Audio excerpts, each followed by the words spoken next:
how it didn't end up being the major. I think this was probably the second best for us to win it here in Copenhagen in front of the home turf. And it's been a long ride for me as an individual. It's been a long ride for us as a team with positive trend, always getting better and better. But there's always been that phase. It's always been that Navi, always been that team that had that extra gear, which we didn't. And to see our practice, our effort paying off, that's just like exactly how I hoped it would end up being. How much do you think Yabi is responsible for that extra gear? He's the new man, he's that special little piece. What has he brought to the team? He has a huge part, but I also think, also the other ones has become better. Because if we look at the first tournaments as well with Yabi, I said it multiple times, it's not his fault. We, as the four others, who is the core, also needs to live up to some higher expectations. We've been playing together for a longer time. But what Yabi does is he is not afraid of, in the right moment, of taking the initiative, saying, let's go here, let's do this. Where that's something we've needed, because sometimes if I'm on the other part of the map, or Stavn is, or someone is not feeling the information, he will take that initiative. And with the way we play, the heroic way of playing Counter-Strike, that's all about decision making and initiative, so he fits right in.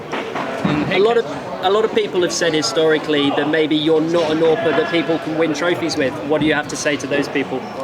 I'm not going to go full ambush route and say stuff like that, but I think, looking at the last 3-4 tournaments, you can see my ratings has been maybe 0.05 lower than the elite AWPers, but still like 110, 112. I think that's super good for IGL as well. If you look at the gap between like rifling IGLs, which is like 0.90 or something, then I have a plus 0.20 gap, which my rifle players can kind of suffer a little bit from, So I've done it, and I think also, I'm proving through better and better results that the style of calling, the way of thinking Counter-Strike is super efficient. Yeah, and cadiaN, I guess the game was very exhausting. So do you still have enough energy to celebrate tonight? And Yabi said he was ready to take some drinks, so are you ready to? Yeah, you'll see me to 7 a.m. in the morning, I promise you that much. Okay. So I have one question. So I'm a French journalist. I came here to do a story on esports in Denmark. So just you say that Denmark is a good place to be an esports player. Is there a favorable ecosystem? Yeah, there's a really good ecosystem. I think there's a lot of elder players who's teaching the younger ones who, when they don't have the level to play Elite CS, they'll become coaches, or even IGL in lower divisions. And also, Denmark is taking it to the schools as well, so there's plenty of good opportunities in Denmark. Last question. So, Mirage, very close map, obviously. You're quite a young and inexperienced team outside of you. What was the atmosphere like? Was there a lot of heartbeats racing and a lot of nerves? What was going on?